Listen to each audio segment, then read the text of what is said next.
natin kukunin yung mga material natin. Kasama pa ba talaga sa maniyaro ang pagkuha niyan? Yung process, tamang pagpapatong? Saan, hindi siya magtapos dalawa.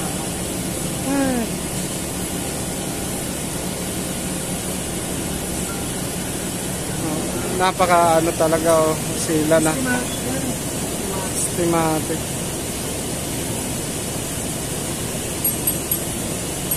O, bilisan mo. Kaya yung memory ng cellphone ko. Kasalanan mo.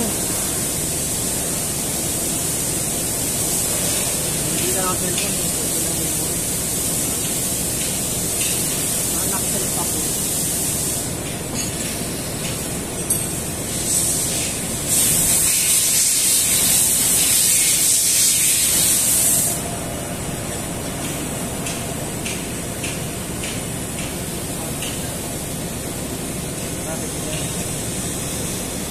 Tayo.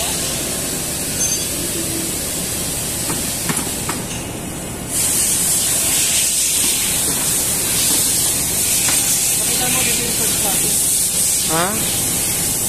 Dito ginagawa. May nagpa-extra din doon eh. Dito rin. Ibang maniyaro man to. Oh, dyan. Ibang maniyaro yan, hindi pwede yan.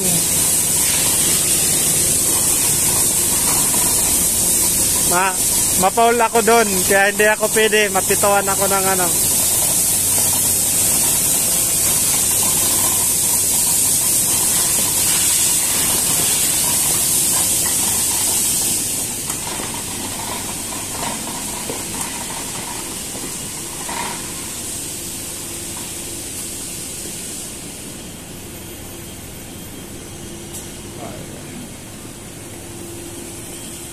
Ayan, parang ito na yung dulo, dyan magsisimula, maglalagay ka na eh. Tawag dito ay elbow, galing po ito sa Toyota Corporation. So, itong part na to ang ito process natin for machine. Kukunin natin yung thickness at gagawa tayo ng butas. So, pag-process nyan, muna, set up muna natin yung naka-set up na kasi ito, pero take back na lang tayo kung paano yung process nila. So, una, set natin yung mga jig nila. Dito na lang kung gusto nyo. Dito yung magandang video. Dito yung magandang angle ng video. Ay, di pala makikita yung ano. Ayan, sige. Dyan. Edit na lang yan. So, gagawin natin, set natin itong side na to, gagawin natin i-fix natin to gamit yung clamp na to. No? So, ito magiging movable lang siya. So, itong dalawa na to ay for na yan, para pang-support na, pang-support. So, ito yung main plug natin. Main plug natin to. Yan. So, ito siya, sasalpak siya dito. Ito na side. Yan. Tapos ito naman siya, ito naman niya papasok sa groove na to. Ibig sabihin, pag nakalagay yung pyesa natin nakaganyan, pantay ito at saka ito. So, in demonstration, so bago natin isalpak pala yung pyesa natin, pag-set ng talim natin, so ito yung main tool natin, ano? Salpak yan, attach natin sa dito sa may cable. Yan. Tapos, from the cable, set natin yung preset. Type natin yung negative 65. Tapos, iset natin siya sa Z-axis. 55. Kung gusto nyo, pwede mo rin i-save siya sa pwede mo natin i-save siya sa Z-axis lahat. Para in case na makalimutan mo, kasi kung ano-anong kaisip mo sa buhay, mahanap mo, ano.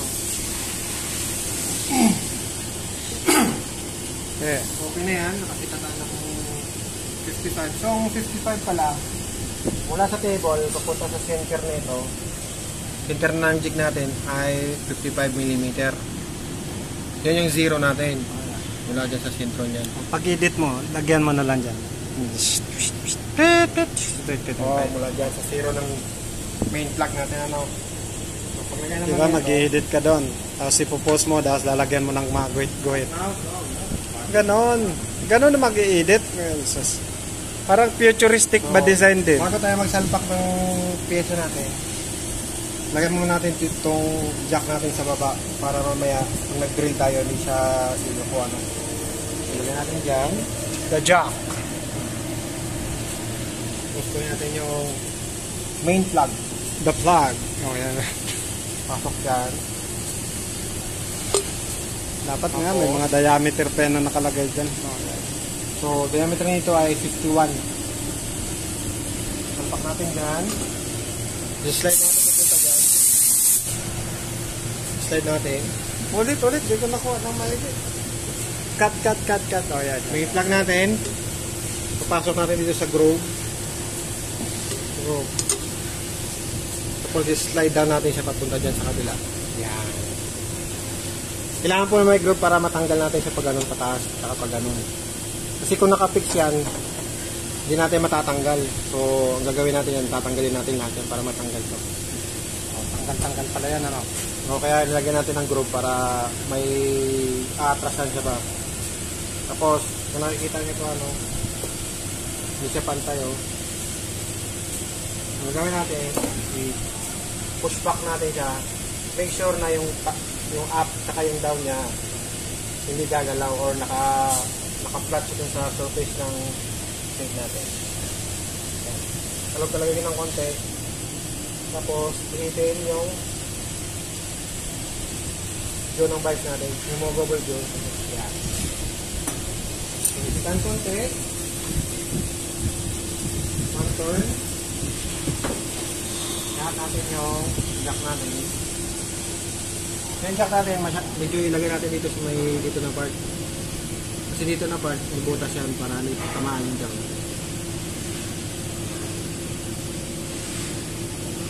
Finger tighten lang to ha. Finger lang talaga eh. Fingerin mo lang. Finger tighten lang yan. Tapos, i-ano rin natin yung sesco sa gilid para hindi siya gumalaw. Para pag machine natin mamaya, hindi siya gaganong-ganon. Para nakafix siya sa isang lugar.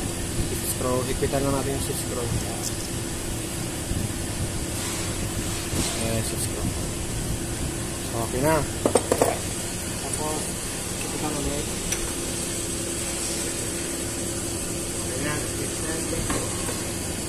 I-check up. Tama gumalang. Okay. Yung ano mo, yung sok pa. Ito ulit. Gamit yung filler gauge na ilan to. Filler gauge. Pakita mo dito. Dito mo sa may ilaw. Walang kung makita eh. Sabihin na 0.1 mo na lang para ano na. Okay na. 0.1 mo na lang. 0.1 oh. Pakita mo dito. Kunyari, filler gauge. Filler gauge. Ayan, filler gauge oh. Pakita mo yan. Filler gauge, pangkapa. Check mo kung may gap. So wala naman tayong gap. Hanggang sa baba. Okay, sa baba. Hindi makita. Hanggang sa baba. Okay. Other side. Dito pa. Seamless. Dito pa sa side na to. Okay. Para makita sa video. Yan. Okay. Tapos, para dito, interpolate. Click mo to. Teka lang. Enter. Ulit. Oh, yan. So, click natin to, interpolate. Interpolate natin, ito yung magiging position ng butas natin, ano. Titignan natin yung drawing. Mula sa labi, punta doon sa butas, ang center distance niya ay 225. Okay. Ngayon yung ano natin, yung zero natin na nakaset sa work coordinates na to, ang 00 niya dito sa labi. Part na yan, oh, yan. Yan yung 00 niya. Ngayon, punta tayo ng interpolate. Yung X natin, as is na yan, 0. Yung center distance ng butas ay negative 225. Tapos, input natin, input in. Tatakbuhin natin. Ngayon, ang cutting allowance natin ay dapat nasa 8.5 pataas. Touch muna natin yung tool. Okay. Yung reading natin, current reading natin ay 8.6. So, ibig sabihin, tama ang problema. So, angat natin ulit.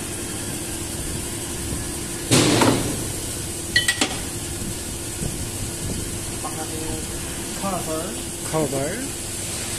Tapos, takboy natin. Matapari dito sa facing. Facing. Number 1 na option. So, patakboy natin para mag-reposition yung tool natin. Ang bilis mo naman, hindi man lang makahabol yung cameraman. Mabilis ako eh. Ano makakuha ng maigi? So, yan. Sige. Bumaba natin hanggang 8. RPM natin ay 475. Sige, yung baba. Yung tool natin, bababa natin hanggang 8 point lang. Nasa number 8. Pababa natin number 8. Huwag na rin ang kulang. Kulant. Sinatigas na piso na yan. Magkano ka muna? Kulant Diyos. Kulant ano? Kulang dos. Oh, yung ano, yung program. So, ayan. Program Diyos. Tama yung program natin. Use. So, input in. Ayan, input in. Kung okay na daw lahat, click mo yung input in. Natin. Mas takmo na natin. So, 51st. 51st Google.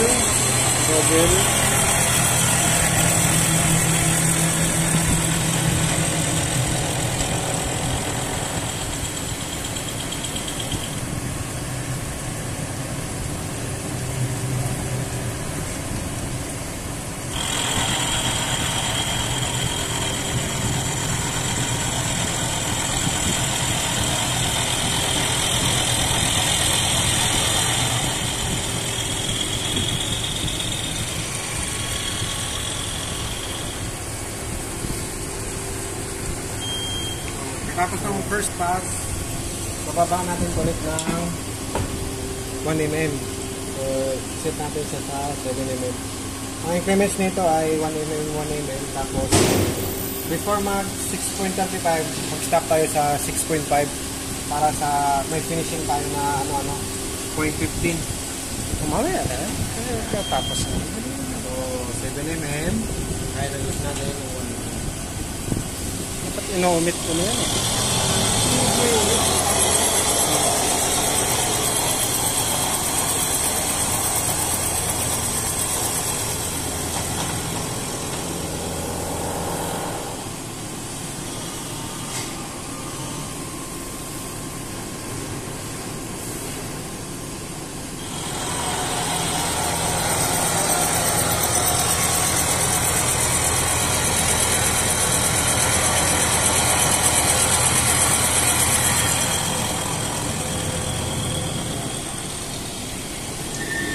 Cut mo na lang yan. Cut tapos dugtong-dugtong mo na lang. Tapos, baba tayo ng 6.5. Titira tayo ng 0.15 para sa finishing natin ng 6.5. Kaya preparation for shaggy. Ganun na lang. Kaya madali yun. Tara, pahirapan mo mga buhay mo. 6.5. Ulit.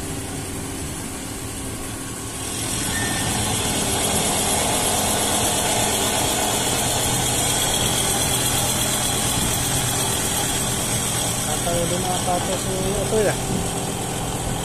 Kaya rin nasa siyara. Kaya kailangan na yan. Medyo reaching.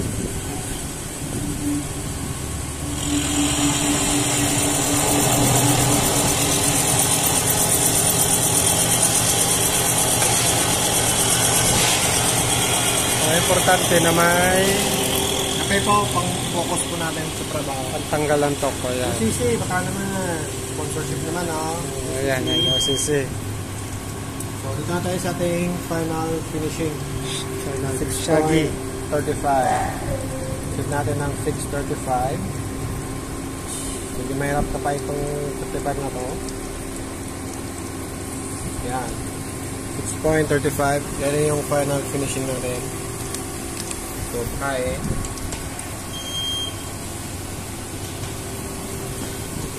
Wala akong kuha galing dito eh. Dapat may kuha din galing dito. May kuha din ba galing? Alis dyan. Okay lang yan. Oh, yan. Oh, puto lang kagwapuhan mo. Yuko na konti para kuha yung kagwapuhan ba? Yan, ganon. Yan, no?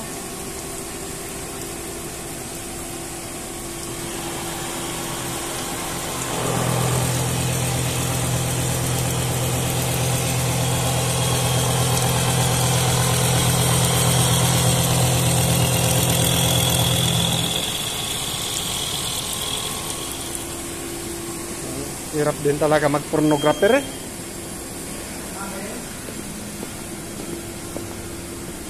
Tapos, so ayan, nakuha na natin yung destination reach na. Yung 635. 635. Hanap natin yung machine, patayin yung ulan. Hanap natin. Papalit tayo ng fuel drain.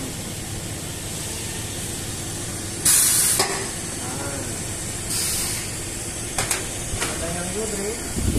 Total size? Total size natin ay 20. Bilis naman, di malang pinos. Ano, 20 ano, yan o, 20 o. Malagay yan, 20 o, balikan natin o. Malagay yan, 20 ano, 20. Di man makita. O, hayaan mo na. 20 ano. O, basta 20. O, 20, di makita. Pack natin. Ito tayo ng interpolate. Interpolate. Labo ng camera mo. Nagpo-focus kasi di siya naka-auto. Ito yung interpolate natin, input in. Takbuhin natin para mag-reposition siya. Kaya na yung position natin. Okay. Tapos, upin natin, set natin siya by 600. So, supposedly, ganito mga tool, dapat mga pin na ay standard yan nasa 1,500 and up. So, since na yung machine natin hanggang 2,000 lang, so pwede naman. Kaso ang pyesa na to ay matigas. Kaya dapat i-scale down natin yung ating Compensate mo na lang sa materials. bayan, sunrate, ulan.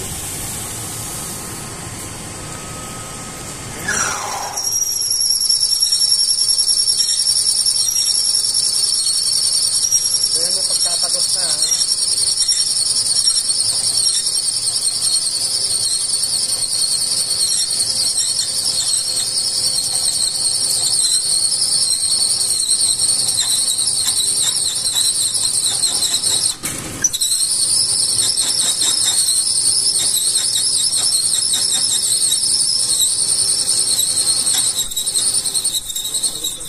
Nababasan ka na?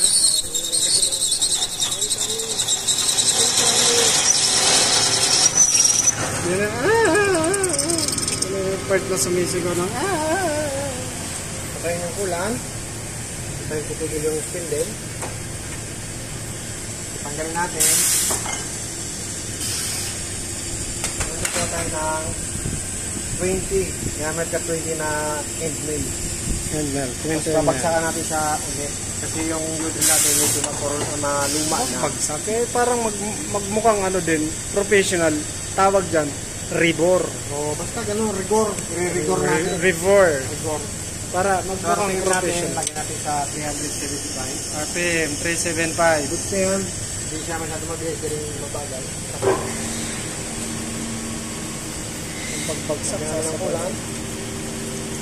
So, daruman na kasi yung udil natin, kaya yung diameter na 20, hindi na nakakuha ng tama. Yung mga 0.1, i-arrow siya ng mga 0.1.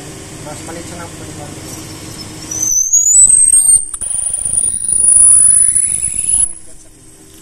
Sabi, ang pangit pala yung kaisya niya. Yung standard.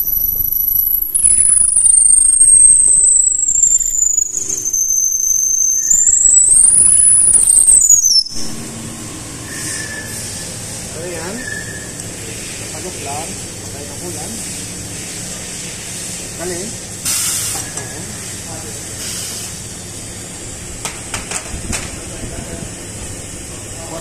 chamfering tool na diameter 22.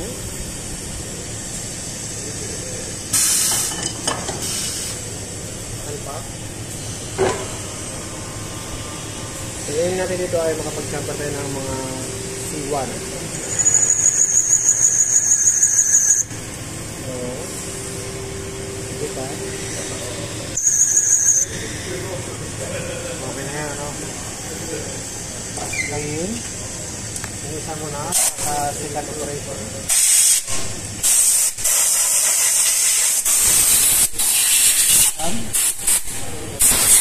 Nagana ng debris. Debris yan.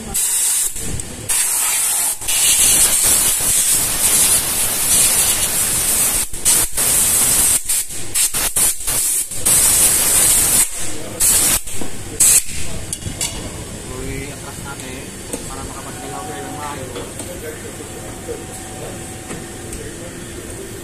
Ito natin yung set screw. At hindi nakaputo-focus kasi itong cellphone ko nito ngayon. Naman mo ng kape para mag-focus siya. Ano Set siya. mo kasi yung mukha ko kayo, no? Focus siya. Yun na nga, ang pangit nga kasi. Lumalabo pag natututok sa mukha mo eh. Talaga. Yung parang cellphone mo, siya yung nakabit. Oo, poco. Huwag natin. So, pagtanggal nito is shift natin siya pataas. Tapos slide natin siya pataas. Sumabi yung dalawan. Tanggalin natin itong jack. Jack down, remove the jack. Tapos, Straight. spray.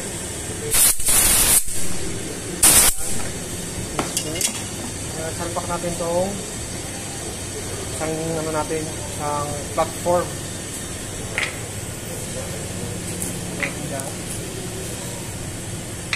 Slide. Make sure na pantay, no? Ito, ubay ka lang Yung natin. iikotin mo dyan. Ikotin natin ito. Ayan o. Tinayan. Jack, tinayman yan. Talaga. Ayan na. Sa left side naman tayo magsisimula. Yan. Tapos, pasok natin sa butas. Removable doon natin. Napag pala. Yan. Titin. Tapos, kita natin yung vice. Ipunta doon. Para i-push lang siya ng slightly. Pangit kasi ito, tanggalin mo na muna to. Ikaw muna. Ulit. Kaya nakalagay na lahat yan. So, kita mo natin ang initial yung gato natin. So, ang purpose niyan para yung test natin ay sagad yan. Hindi natin ang clamp. Hindi natin ang clamp. Yan. Kita natin. So, pag-higpit nito yan lang. Sumula dyan.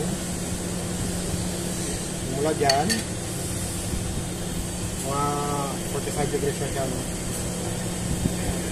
Okay na yan. Okay. Yung mga check mo na yan. Wala dun sa initial natin kanina. Wala dyan.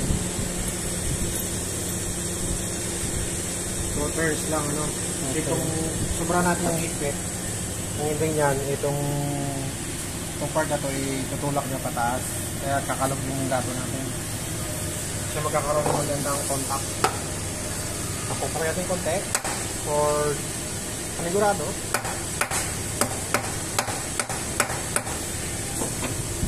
Natin ulit.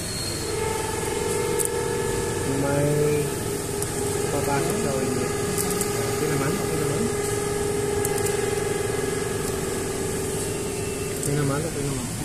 O dyan, dun sa dulo na yun. Para arte lang ba? Oh. Full side ba? Yan o.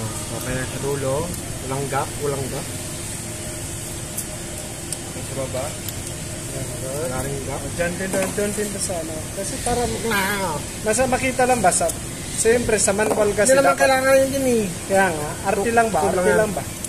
Kita na natin. Kasi sa manual dapat yung proper. Kita na natin. Mahal kasi yung workpiece na ito mga idol, yung mga loading cakes. Mahal kasi yan ay piyesa na yan. So, ang per piece niyan ay pumapalo ng $100 a piece. Oh, machining process niya, ano. Pagmamasin lang nito, kaya part na to. Nagko-cost siya ng mga $100. US. Hindi ka man nakikita. US ang lagyan natin yung cover. Oh, yan. Palitan natin ang tool, ng main tool natin.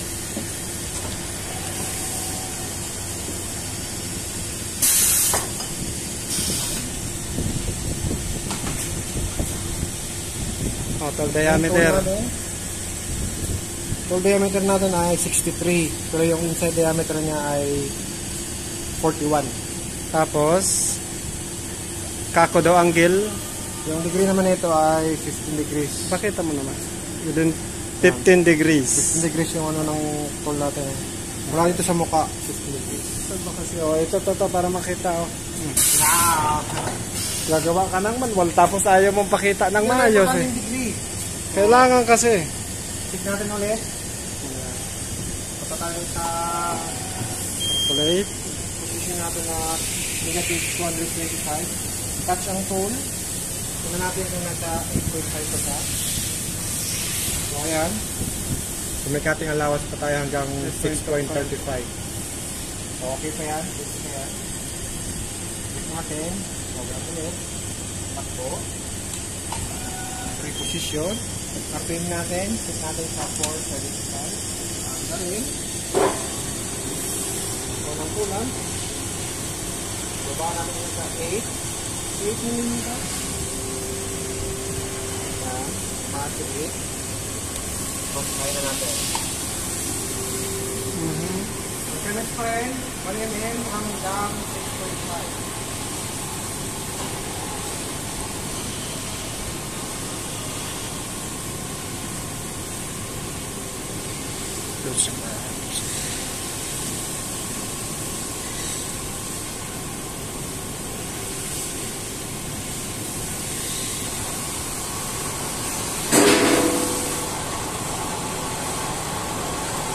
Nagulat, nakuha sa video. Tingnan tayo. Kakakapi. Nagulat, nakuha sa video. Oh. Dapat makuha kasi yung ano ng artisan.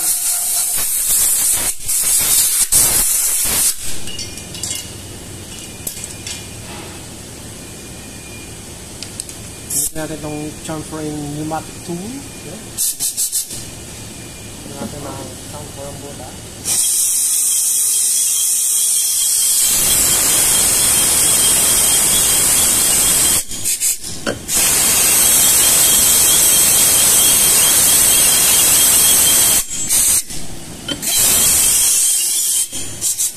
So, okay na yan.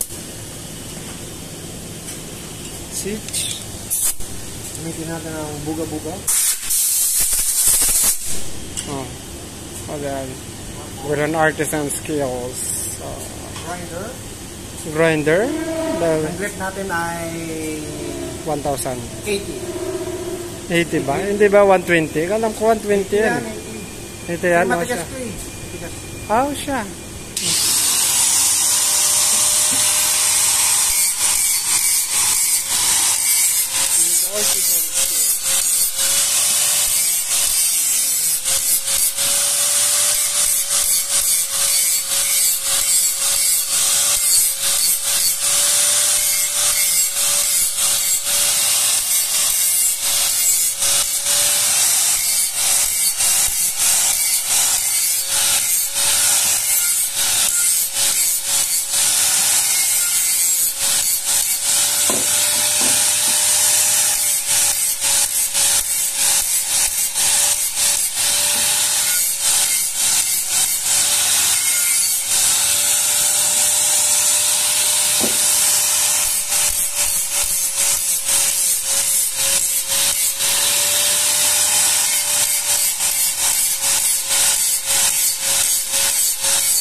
punasan natin.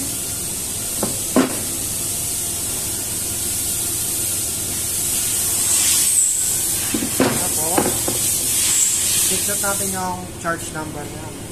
Charge number pa. Yung number na tatanda natin, itong last 3 digit na to, no? 081. Tapos, hanapin natin dito para makatalog natin. 81. Tapos, hanapin natin yung 081. So, 081. Ito po. 081. Oh, ano ba yan? Yung thickness nito, Ayan. 12.7. 12.58. Okay. kakatalog natin yan. 081. Center distance niya ay 225. Diameter ng butas natin ay 20. Yung thickness niya ay 12.7. 58. Ba't ang laki? Ay, ang laki. 57 Baliktad. 57 lang yun ah. Sorry. Yo. 12.57 pala. Yan. Check natin ulit. Para walang daya ba? Yan. May daya ko kayo. 78. So, differential na siya ng 0.01. Okay. Oh, legit na. Legit yan. Ba't nakatabi? Ayan. Yan. So, tapos na yung $100 natin na workpiece. Okay na? Okay.